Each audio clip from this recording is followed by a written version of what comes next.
Digital Soul. Hey, it's your boy Big Reub, and we are the Purple Brothas. All right, so we got Dollar here in the house, who's from Atlanta, now based out in LA, and then actually we also got Miss Ring also in the house from Cincinnati, also based out here in LA. Together they are a duo. WHOAA, they are in the house. Yeah. Welcome them to the Purple family here. We're gonna have some Prince talk, man. We decided to take them, on the challenge of our top 5 favorite Prince-related artists or proteges. So they're gonna join us on this discussion, and we're gonna compare some notes, and let's shoot the shit while we can, man. Let's get it. Yeah. That's right. So with you guys being our special guest, here, we want to just ask a quick question, man. What attracted you? And you guys can answer separately if you like. What attracted you first to Prince and all of his music, and then all of the artists involved in his family tree? Wow, that's a great question. I'll let you start that out. So for me, my aunt is a big Prince fan. So I would have to say growing up and just being intrigued by how everything surrounding Prince looked and how everything sound. And then obviously, when I grew up and started to explore and dig into music more and just learn, my taste in music, my personal taste, I just gravitated towards Prince, the sex, the classiness of like how he brought like all the women, just everything, including the music and the sound. So that was like the thing. It was very alluring how it all looked and sound. Mm-hmm. Yeah. You remember the first song you heard that caught your attention? Like back then, like whatever. Yeah. Like the first song that made you say, "Oh, that's yeah. Prince. I might want to go buy that or whatnot." When I think back, and whenever I hear this song, it triggers like this memory. But it's 07, yeah, that's 7. Yeah. Okay. Yeah, that song. Whenever I hear it, That's it just crazy. really like makes me think of my childhood. So that probably has to be the song where I was like introduced to Prince. Wow. Got it. You know what I Okay. mean? So Yeah. that was the hook right there. The Yeah, it was that. Yep. And then from there, just growing up, digging back. Wow. Very cool. Okay. What about you, Dollar? What do you have to say there? Man, you know what? This is crazy, but my uncle on my mom's side, my Uncle Glenn, he was an entertainer early on. Like he was just like this. We all looked up to him. He would back in the day in Atlanta, he would like train with pro wrestlers like Lex Luger. You remember those guys? Oh, He yeah. would work out with them, and he would work out with different Atlanta Braves celebrities when he moved to Atlanta. He's originally from Columbia, South Carolina. That's where most of my family's from. But so he was running around with celebrities around town and doing all kind of little stuff like that. And he had a hot rod. He had like a Z3. So he was all into that kind of thing. And I'll never forget.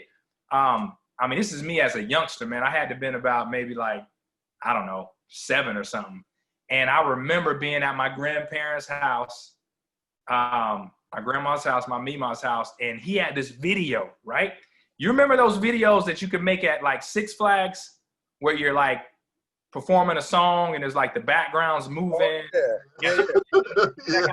Dude, I guess it was a local studio out there in Columbia, and I'll never forget because whenever he come home and we were, we just, oh, it's Uncle Glenn, and he had this video we watched. I remember being in that den area, and in this video, he's singing Little Red Corvette. And I told you he's got his Hawaiian Silky thing going on. He's got 2 girls by his side, and he's singing, serious now, Little Red Corvette. and I remember seeing that as a kid, and it was just like that vibe and just way everything looked and the way the song sounded.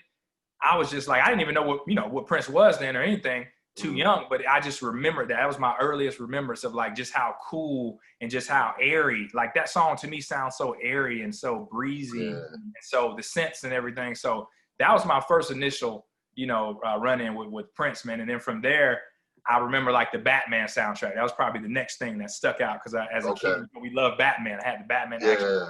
Yeah. And that was probably the next thing. And then I started to see the bat dance and things, you know what I'm saying? But it wasn't until later as I matured more, where I really, you know, just deep dove into Prince. You know what I'm saying? Like a deep dive. So. Very cool, very cool. Very So cool. Little Red Corvette was basically the first song that Little Red Corvette. that was okay. Very cool. No, that's Yeah. dope, man. I know, right? Isn't that so dope? That's dope, man. I mean, it's funny. Well, it's good to hear where people come different places, different times. You know, because yeah, Will, you know, when you say that you was introduced in that period of time, you know, me and Digital Soul, we're a little bit older than you, so That's right. you know, so we appreciate where you're coming from, man. So, with that being said, could you give us each of you your top 5 favorite Prince related artists? And no, Let's start with Ring over there. Let's start with the Queen. Let's let you go first. And that's a hard question because anybody under Prince is. It's a very hard question. That's why we're taking this challenge. Fire, you know, they're fire and very Fire inspiring emojis. to us. But top 5, I would have to say, of course, you know, I'm gonna have to go with the ladies, of course. You know, Apollonia, Vanity, Sheila E., Tamara in the Scene. wow. Those are some of my favorites. I just love the ladies. I love the sex appeal that they brought, how they did it in their music and with their look. It's so classy, just so amazing. And then I'm gonna have to throw a guy in there and say The Time because I love Morris Day and The Time. You know, I really like this album right here. Do we have it? Yeah. What time is it? This has to be one of my faves. Yeah, that's a bad album. That's a bad record right there. That's Get Lonely too. You know, that's where Morris Day kind of pulled me in because I just like that groove. It's so Yeah. So for each of your picks, and I know most of them were women. Do you have a reason why on each individual person why those stick out to you as your favorites? Was there something in each one? Was it the music? Yeah, so with Morris Day and The Time, like I said, you know, when I heard Gigolos Get Lonely too, I was like, ooh, okay. I was like, oh. And then, you know, just going on into, you know, all the other records. Tamara and The Scene, I would have to say, I mean, really the sonics of everybody, you know, the musical groove and the sonics for everyone, you know. There isn't really a particular reason, you know, for each of them, but yeah. No, that's dope. Long sound. Yeah. And how they look, of course. Wait, so like, what were your 5 again? It was Vanity. Yeah, Vanity, Apollonia. Tamara in the Scene. That's 3.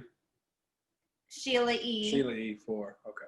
And her outfits, you know, and how she's playing the drums and rocking out, you know, that I'm like, okay, yeah.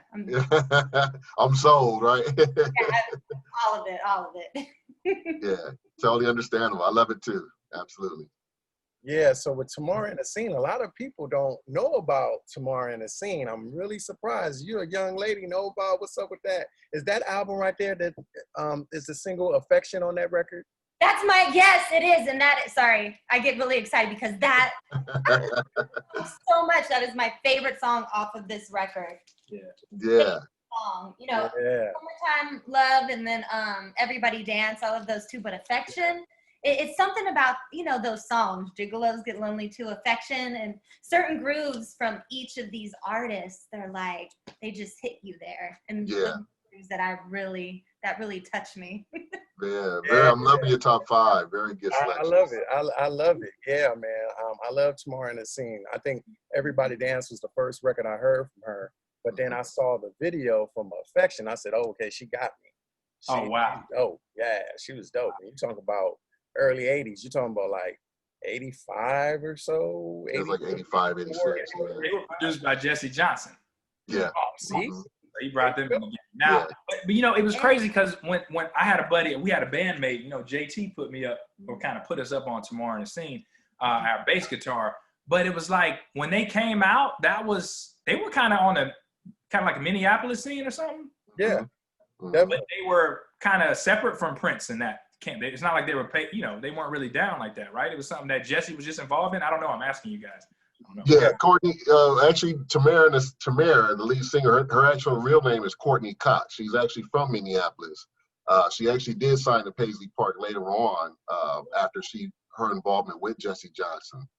So around late 80s and 90s, when Prince finally got Paisley Park off the ground, he did sign her on his label, but she uses her real name, which is Courtney Cox. Mm-hmm. Okay. So if you ever see a Courtney Cox recording, that's Tamara from Tamara and the Scene. Yeah.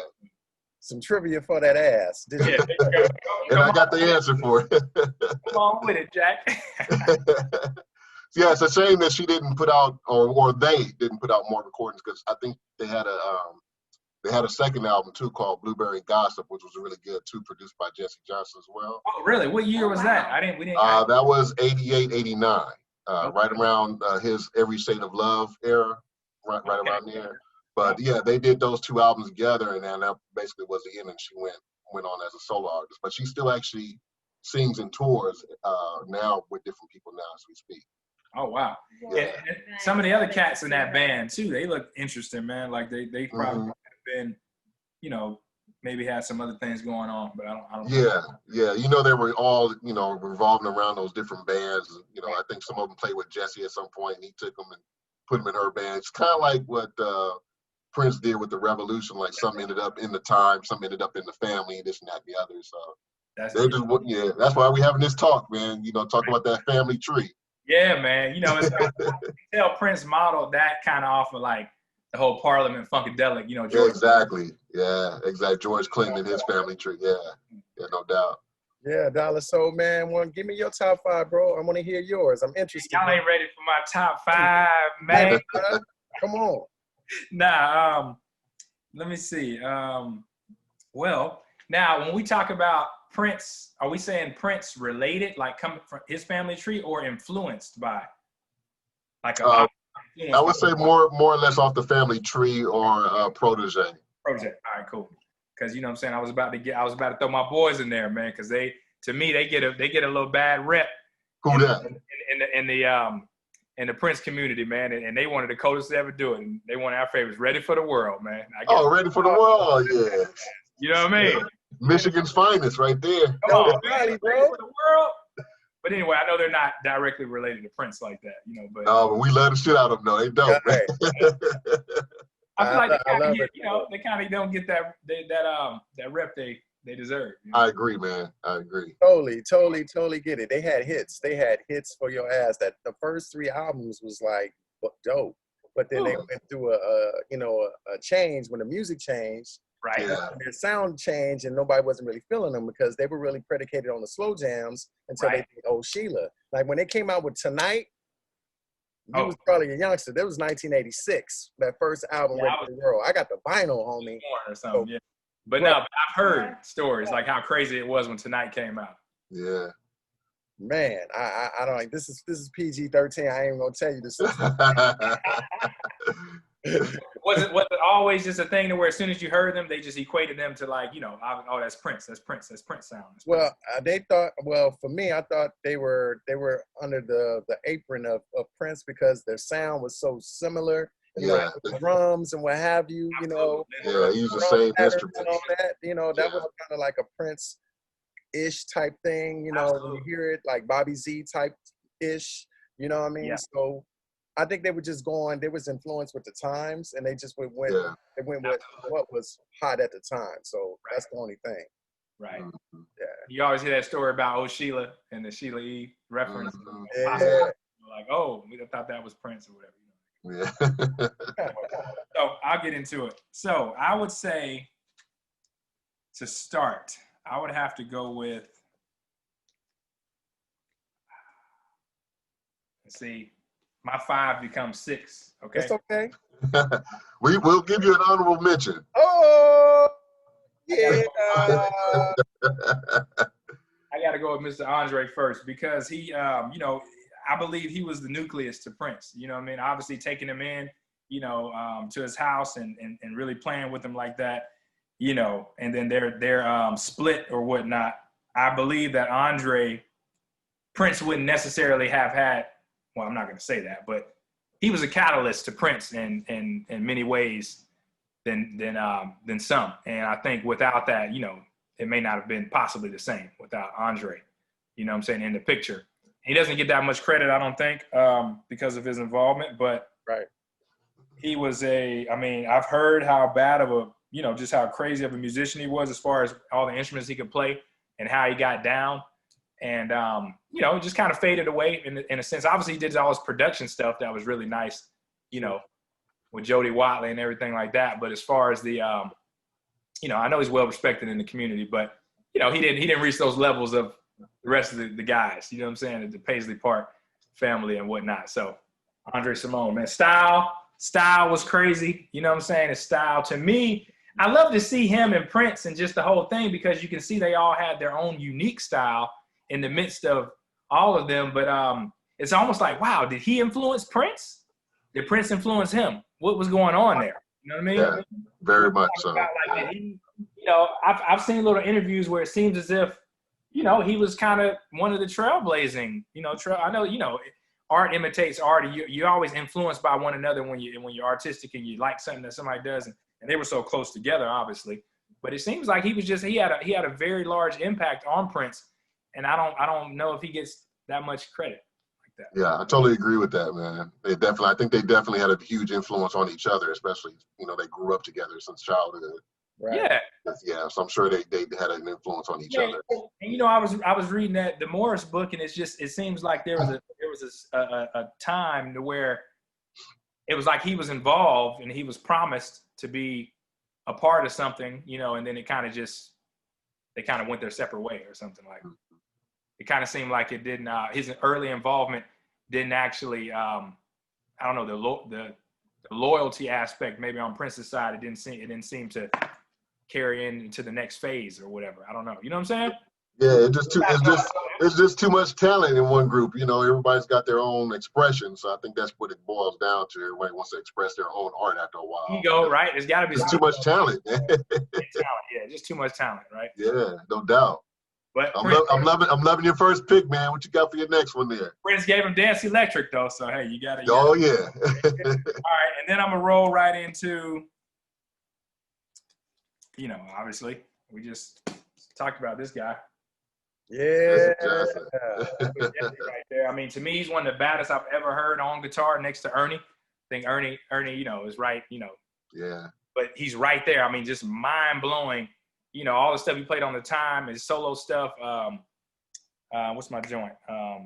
One of my favorite ones all time. What is it? Talking about Ernie? Nah, it's a Jesse Johnson solo joint. Can you help me? Can you help me? That's it. Can you help me? Yeah. Oh, that guitar solo at the end. Man, come on, man. And just the way he was vibing on the song, like his swag on the way he was singing and stuff like that. I can see the video in my head right now.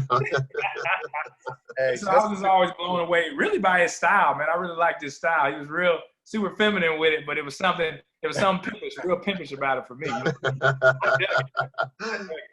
You know what I'm saying? Yes. He'd be number 2 for me. And then I'm gonna roll into this guy. Brown Mark. Oh. All right. Yeah, Brown Mark. And it's a lot to do with who he produced and his I just know he's one of those unsung kind of cats too with the Revolution, but absolutely. I feel like, you know, with his what he involved, you know, his involvement in the Revolution and then what he produced and helped Prince produce, like the projects that he got into, I feel like he's, you know, unsung, not as credited, but he was such a pivotal. I can only imagine in the studio and those creative sessions they had, he had to have been such a pivotal and an integral part of that thing. You know what I'm saying? Yeah. Oh, absolutely.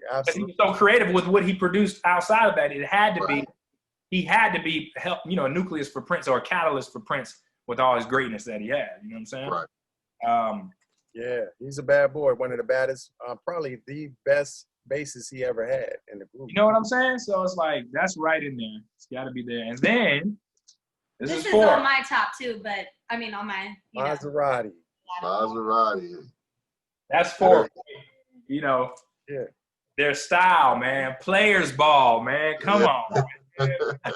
Strawberry Love, man. Only girl. 100 miles an hour. Susie. To me, they were ahead of their time. Obviously, they were an anomaly with them with their glam style that they had. That was Yeah. like I've heard it was just a little outside the time frame for glam rock at the time, so they were a little on the end of that, so they didn't really pop like they should have. But they were just trailblazing to me because you had never seen anything like that. When's the last time? Did you ever see a group like that during that time? No, not all brothers. Not a black group. Yeah, not a black group, not Yeah, brothers. not a black. You know Yeah, what I'm saying? With the hair and they rocking and funk. I mean, it was just something yeah, you never see again. So that was no doubt. for sure. And then 5 would have to be. It's really like Flight Time for me. Okay. Okay. You know what I'm saying? Jimmy Jam and Terry Lewis, just with all the things that they went on to do is some of our favorite music of all time. Okay. You know what I'm saying? Production-wise, but it goes hand in hand with Morris. You know what I'm saying? Okay. Yeah. So What time is it? my draws. That's my Yeah. That was on. my draws. Yeah. That was on Ice Cream Castles. Oh yeah, that was a dope record. Yeah. So they Flight Time and Morris, they go hand in hand for me, man. Right. So for you, Jimmy Jam and Terry Lewis are really the prominent favorites of yours out of that group as far as your influence and what you like mostly about the group. Is that correct? I would say overall, obviously Morris, but it's just I'm so in love and just so in depth with their production, man. Flight Time they did afterwards, like all the whether it be SOS, whether it was Janet, whether it was League, all that, it's just too much. Like that kind of supersedes, goes a little further than the time for me. You know what I'm saying? But yeah, absolutely. Yeah, they have an amazing sound, man. I think we had that discussion when we met previously. Really? We talked about Jimmy Jam and Terry Lewis previously. Yeah, it's very good pick, man. Yeah, man. You got so many hits, bro. I mean, so that's gotta be it for me. Those are my 5, man. All right. Very cool. Very cool. Very cool. Yeah, man. I like that. Y'all got the vinyl to show and everything. I love it. Yeah, man. Got them on deck. Yeah, y'all got some hot picks, and some of those are on my list too, man. So Really? Yeah. I love to hear you guys, y'all's, man. Yeah, so I'm gonna go ahead and start with mine, man, and I'm gonna start with my first pick, which is The Family. Oh, your Screams of Passion. Yeah, Screams of Passion, man. Although they just made one album, the album is amazing from beginning to end. It's still a classic. It still sounds good to this day. That's right. I just love the whole concept of what Prince brought basically out of the ashes of the time, and kind of just threw this gumbo in a pot basically. Wow. And said, okay, I'm gonna take St. Paul from the time, St. Paul, Jelly Bean from the time. And, wait, so St. Paul, he was in the time? Yeah, he was actually in the time only for the Ice Cream Castles album. He replaced. So he was on the cover and everything, like he was.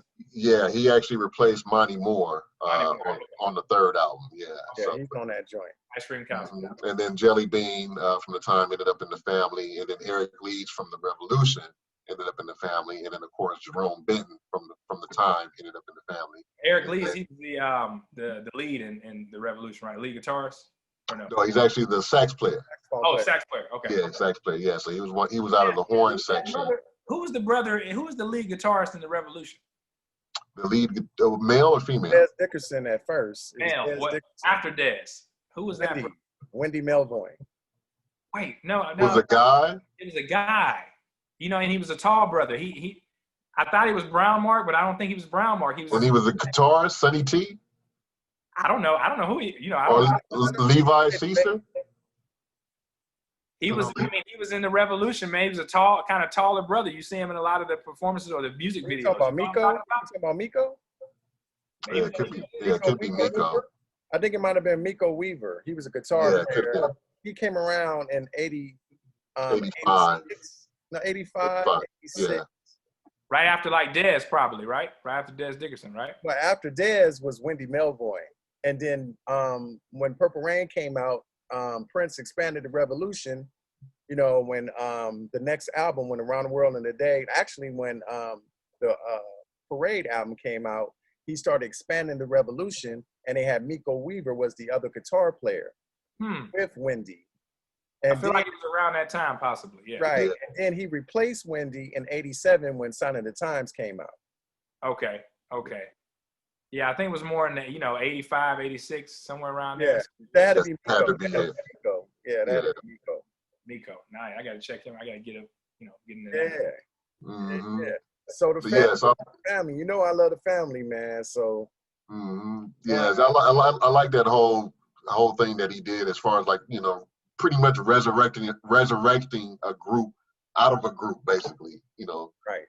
like I said, out of the ashes, and then involving his girlfriend at the time, Susanna, and so forth, and then the whole concept of them just being the fashion, it's kind of nouveau at the time, because the whole Under the Cherry Moon era was everything was black. I found that very interesting when I see. Yeah, and they were in the whole comfortable of them, and the comfortableness of them in the pajamas, performing in the silk pajamas. I just thought the shit was cool, man. It was really fly shit back then. Okay. But did that album ever? I know the Screams of Passions, like single, all that was out. But did the album was never released though, right? I mean, it leaked, never was like commercially released, was it? Yeah, the album was commercially released.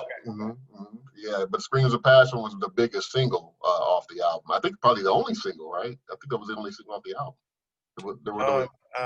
They had one more single after that, but after that family album, you started to see Prince play those songs like High Fashion and Mutiny and all those songs off that album. And of course, Nothing Compares to You, it was given to Sinead O'Connor, which she just made that into a crazy, crazy hit. So they only came out with like 2 singles and they were pretty much done.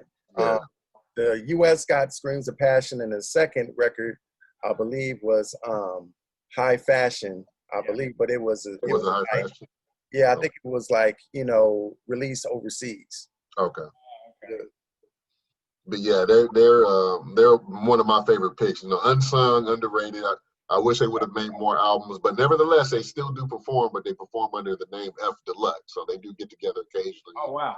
Yeah, they still do shows. So I still dig them a lot. Props to Susanna, St. Paul, Jelly Bean, Jerome. Shout out to all you guys. Yeah, second pick, man, for me would be actually Jesse Johnson, man. Let's say. Jesse Johnson, man. For the mere fact, man, everything that you said, Dollar, man, just his whole look, the vibe, the influence, and one of the things that attracted me to Jesse Johnson, man, is just my mother liked him when she was alive. My mother, wow. Yeah, she loved him, and I knew, man, if my mother dug him, and I dug him, so that was different. So I knew that was enough for me, and he inspired me, man. Back in high school, I don't know, Ruben, he ain't gonna probably remember this, but I actually went when I think sophomore year, man. I actually bought some pink clothes, pink pants, pink sweater, pink Argyle socks. I remember going to school because I was influenced by. You did what? What you do? What you do? What you do? I know you didn't come up in school with nothing like that. Oh, I did, man. I had a full-fledged pink outfit, but it was, I went up there looking like cotton candy Easter bunny. I did, to school. Got talked about, but I thought that was brave, man. A man that could be, even though back then it was high on the makeup, the eyeliner and that whole bit, man. It was still, you knew, man, these were men, for the ladies, and the ladies loved it, man. I just thought that was like good shit, man. So I kind of got into that whole fashion thing, and man, his guitar skills and the first few albums on A&M, excellent, but he doesn't get enough credit for his later work. Bare My Naked Soul and Verbal Penetration, some badass albums, man, and some of the blackest music you ever want to hear. Right. Jesse Johnson is like he makes some really, really good, political shit. Okay. That might be a lot of that might go over a lot of people's heads, but man, especially that one album they did, the Verbal Penetration, which is a double disc. That album is like, that was a really good record. Yeah, that's like the sign of the times for him, to me. Wow. So yeah, very, very good. So yeah, if you don't have it, to our viewers, check out Verbal Penetration by Jesse Johnson. Must have. Yeah, so yeah, he's definitely on my list as a favorite. My next choice is going to be The Time as a group. For them, man, man, what can I can't? I have nothing but good things to say about the time, man. It's just like they were just reminding me my whole childhood and teenage life. They reminded me of my cousins that I was not supposed to hang out with, basically, Really? or the uncles that I'm not supposed to kick it with. And I like that, you know.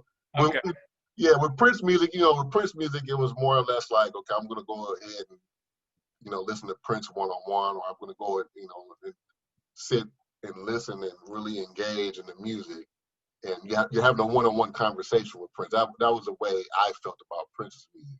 But with the time, it was like, it was a party. It was like, okay, I don't have to hide. I don't have to, you know, I can just be myself. I can talk shit. I can go get this girl's phone number. I can go talk to Stella. I can go order me some champagne and walk out, don't pay for it. You know, I can wear some Stacey Adams. So all that, man, just intrigued me, man. And Jesse wearing the pink, you know, Morris with the, you know, with the tiger coat, and Jimmy and Terry with the sunglasses and the fedoras, Monty on the back and the keys. It was just all insane, man. And Jelly Bean, baddest drummer alive, man. So the time just influenced me from the get-go, from the very jump in '81. So they're definitely on my list for number 3. Yeah. And Andre Simone is my next pick, man, for my 4th favorite. Nice. Everything that Dollar said, man, you know, it hits home for me on Andre. And Andre, his style, very underrated. His producing style, very underrated. And it's just like, for me, I always was intrigued with his solo work because it was so ahead of its time. Yeah. The equipment that he used, the instruments that he used at that time in '81, '82, '83, when he released those albums, Right. just very high technology. Prince did that, you know, when he came in with Controversy in 1999. He kind of raised the bar with the sound, but I think Andre Simone doesn't get enough credit, as you mentioned, Dollar, with going a step further with that sound, because he really has some stuff that you really cannot categorize. Right. And that's one of the things that I really do like, especially that Surviving in the '80s album. That album, just like, it's so much different technological stuff going on that record. It's insane. And the shit that he did with Evelyn Champagne King, Jody Watley, like you mentioned, man, just off the rocker, man. And I had a chance to hang out with him a couple times, and he's a very, very humble dude on top of all that. So that really makes it more personal and more genuine for me, as far as one of my favorite out of that Prince family tree as well.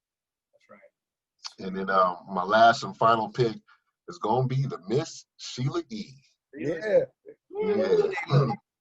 Yeah, even before before she got with Prince, I liked her. I was very well aware of her albums in the mid '70s with her dad, and some of the work that she did prior with George Duke. So I had heard some of her work, but then you know, later on when she did her work with Prince, the Glamorous Life album, the Romance 1600, her self-titled album, all her albums, even the ones that she does today.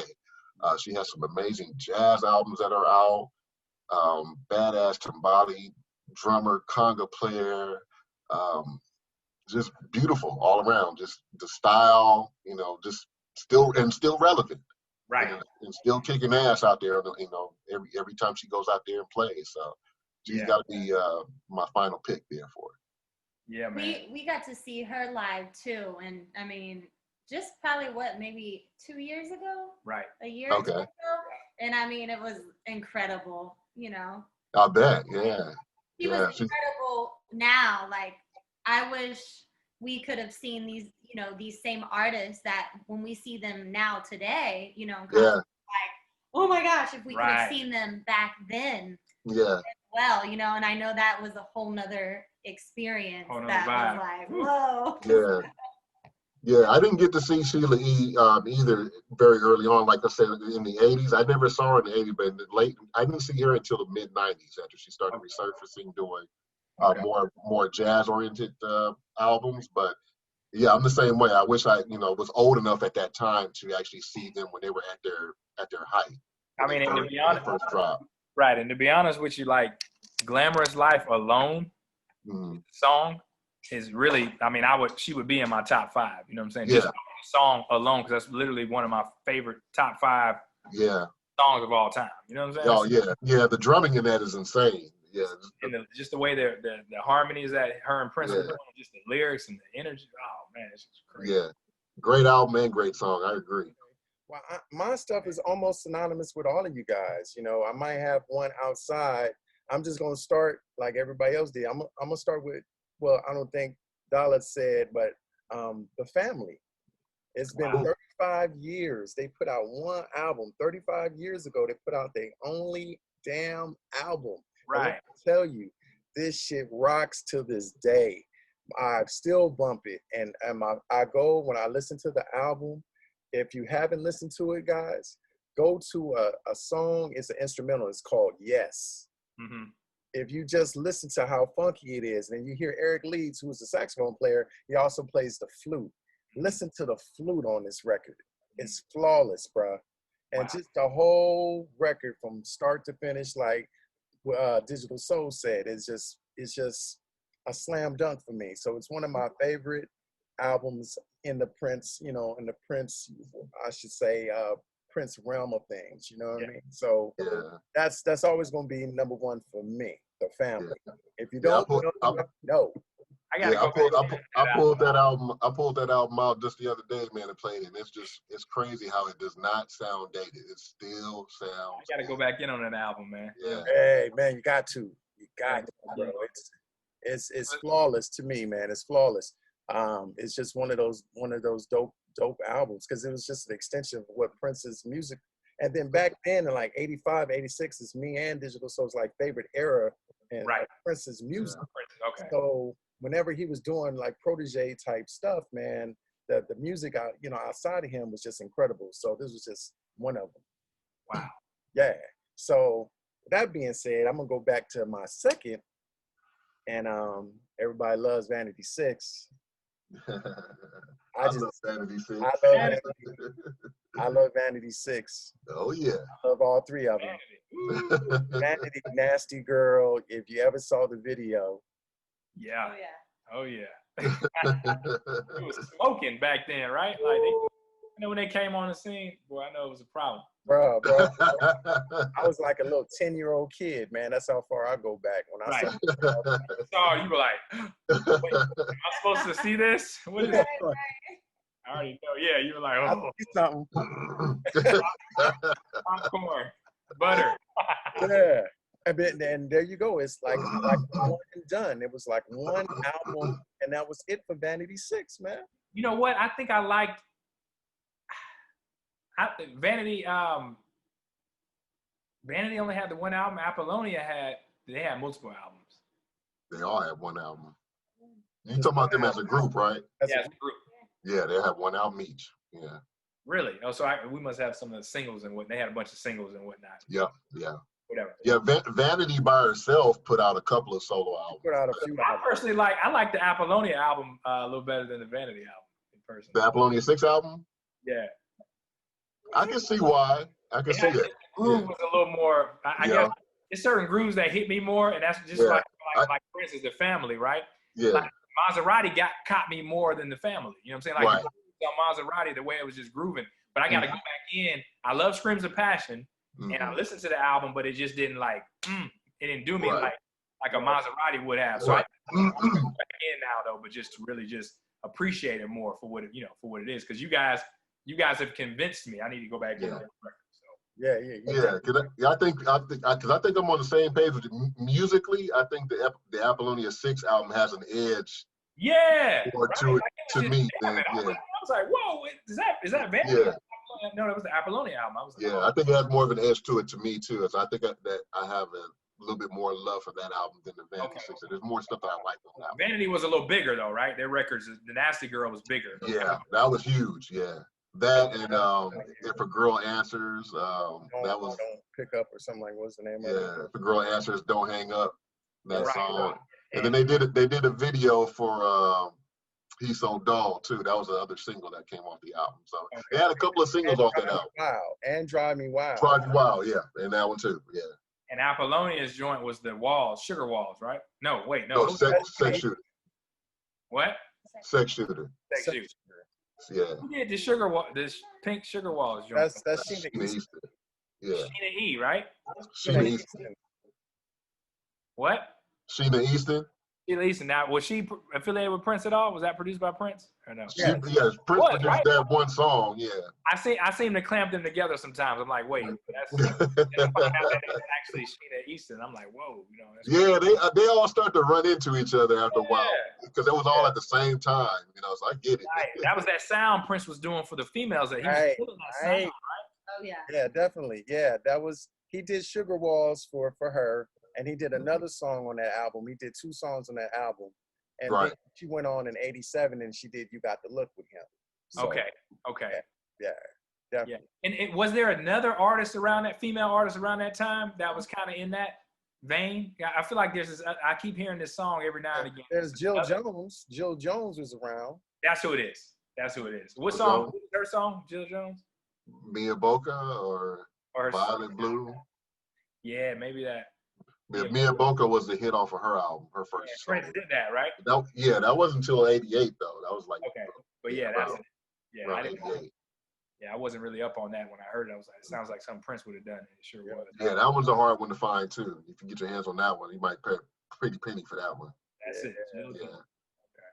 So I'm gonna keep it pushing. I got 2 out the way. So my third is The Time. I mean, The Time is like, to me, one of the funkiest bands that come out of Minneapolis. Even though if you listen, which I didn't know back then, you know that, you know, Jamie Starr was Prince and he wrote and produced mostly everything. I know Morris produced a lot on that first record. I can't remember what song it was, but to me, their first album is one of the funkiest. I put it right with The Time self-titled album and then Prince's Dirty Mind. It's like the funkiest shit I've ever heard. Wow. You know what I mean? And if you ain't hip on it, go. I mean, everybody knows Cool, right? Everybody knows that. But listen to The Stick. Listen to The Stick. Oh man, ooh, that's a funky jam, boy. Mm-hmm. Man, It's like a bang. It's like a club banger too, right? It's just bruh. Yeah, I mean, that still can bang today. I got caught up in that wave for a minute. Like I was listening to everything, you know, Get It Up and you know, all that good stuff. And then it was like this. I caught The Stick. And I was like, whoa, this right here is just going. But it missed me for a minute. But then, like when I fell into that wave of The Stick, I was like, this song is crazy. You know what I'm saying? Mm-hmm. Yeah, it is. Yeah. Man, it's one of those uncut gems. You know that people every time you think about The Time, you think about The Bird, you think about Jungle Love, but go back. Just like you guys got the second album, What Time Is It? And they got fire on that. Trust is fire on that. Oh, yeah. Right. Jiggles Get Lonely too. 77793, 11, Wild and Loose. What else on that joint? They got so much heat on that record, man. Right. So that first album to me always gonna resonate with me. So hey, they some bad boys. Morris, Jerome, Jimmy and Terry, Monty Moore, Jesse Johnson. Dope. I think Prince did them wrong though when they was on tour. I was gonna ask you about that. Yeah, I think he did them wrong, you know, not giving them the love when Vanity was on stage and they just had them behind, you know, and you couldn't really see them. Okay. I thought that was kind of jacked, but you know, it is what it is. Right. You know, it's like a two-way street. It's like Prince gave him such a crazy platform, you know, a large platform to go on and become, you know, as they are. But then at the same time, it feels like he held them back a little bit from being even bigger than they could have been. You know what I'm saying? But they became huge. But then he puts them in the movie, and he does all these things for them. It just obviously, come on, man, to be in the movie, that just catapulted everything for the time. Yeah. So it's like he looked out for him just as much as he kind of like did, you know, kept him back a little bit, right? Or something. But he didn't really keep him back, right? You can't call that keeping him back, or can you? What do you think, guys? Well, I think that he kept them back kind of because he wouldn't allow them to go on tour as The Time. That's right. When they wasn't under his umbrella anymore because he owned the rights to the name of the group, so they had to go as what was the original seven. Original seven, yeah, and that was years later, right? So they couldn't go out on tour, you know that. And then me and Digital So also talked about that. I think that he did them a disservice on Graffiti Bridge. That's right. Every song on that Graffiti Bridge at the time did was garbage, with the exception of Love Machine. But other than that, that's garbage. In the movie, right? The songs they performed in the movie. Yeah, you're right. I watched that maybe like a couple of weeks ago, and you're right, those songs were garbage. Yeah, I was like, why is he having these perform these whack songs? You know what I'm saying? Right. That's the time. We talk about that, man. So, but like I feel Graffiti Bridge, you know, like a Broadway musical sound, as you would. Yeah. Some of those songs, like more leaning towards, you know, that kind of. Yeah, absolutely. I agree. Yeah. Yeah. yeah, so you know, that's just my opinion. That's gonna be up for discussion on another video about Graffiti Bridge. That's coming soon. Wait, you gotta tune in. Yeah, tune in. So my next group, my top 5 is right in that era again in 1985, I believe 86, and that was Madhouse. And if you listen to those to every song, it is just extremely, extremely jazzy. The instrumentation is on point. You get to hear Eric Leeds at his best on the flute, on his best, playing the saxophone. It's just an uncut gem, and I think that they didn't get enough recognition. They came out, I think, really officially on Paisley Park with 2 albums. They had 8 and 16. Both albums was fire. They have another one out that is kind of like a bootleg album, but I don't think it's the original Madhouse.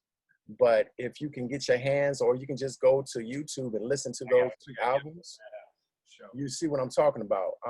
And I think the song 14 is one of my favorites, and that's on the 2nd album. Okay. But I mean, I can go on and on with that. So just because of Eric Leeds and his contribution to the band, it's a must. You must check that out. Yeah, that's some of the best music ever. Yeah. I gotta nosedive into that for sure. Yeah. Yeah. I definitely heard about it, but I hadn't really heard songs here and there, but I haven't really dug in. Madhouse. Oh yeah. Oh, you'll enjoy it, bro. Please believe it. You'll really enjoy it. Just take your time and listen to the instrumentation. And you'll really enjoy it. And then, you know, after that, that's what I have. My 4th pick. Oh, this is my last pick, right? Is Sheila E, man. Sheila. Oh, Sheila. Let me oh, Sheila. She told me on Glamorous Life. When I heard Glamorous Life, I was like, who the hell is this? First of all, she fine as hell. Get the hell out of this, you know, these drums. She can play drums. Oh man, a bad girl. And then coming from where she came from the Escovedo family, and like Digital Soul said, is she come from that George Duke era? If you hip on George Duke, she was George Duke. yeah. So she's even to this day, and Sheila E's over 60 years old. She's like 62 years old. She came out with a single called Lemon Crush, and it's just. Did she put that album out? Did she I drop think it? it's out. Yeah, it's out. The single is definitely out. Lemon Cake. Lemon Cake. Yeah. Not Lemon Crush. I'm thinking of the Prince joint. Prince song, yeah. Yeah, then she had a new song with Prince or something like that? Or no? No. She just came out with a single called Lemon Cake. So she dedicated it to Prince, though. Right. So it's, you know, she's phenomenal, man. If you think about every era, and I thought about that, like, who was his best drummer? Because wow, you know, he got some badass drummers come, you know, and I have to say that Sheila is probably the best out of everybody. Wow. I think she's just, you know, because each era, she, even in when Sign of the Times came out and she was backing them, she was the catalyst of the band. And then when they went into the Love Sexy era, you know, everything was up a notch. And she held her own, and I put her up against anybody. She's a bad chick, and her albums are awesome.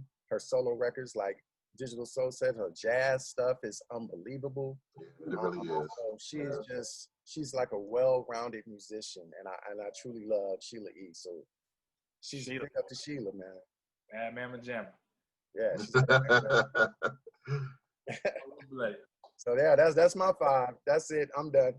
Oh, that's dope. Yeah, there's just too many people to really mention, man. Because sharing your top 5. That's you know, I love it. Man. Also, we want to take a minute to go ahead and let Bo go ahead and if you can go ahead and shout out your IG information, and then also you guys have a new single. If you guys can go ahead and talk about that really quickly too as well. Yeah. Well, I go by the name Dollar. And I'm Ring. And we are Whoa. And you can follow us on Instagram at Say Whoa. That's WHOAA, 2 A's.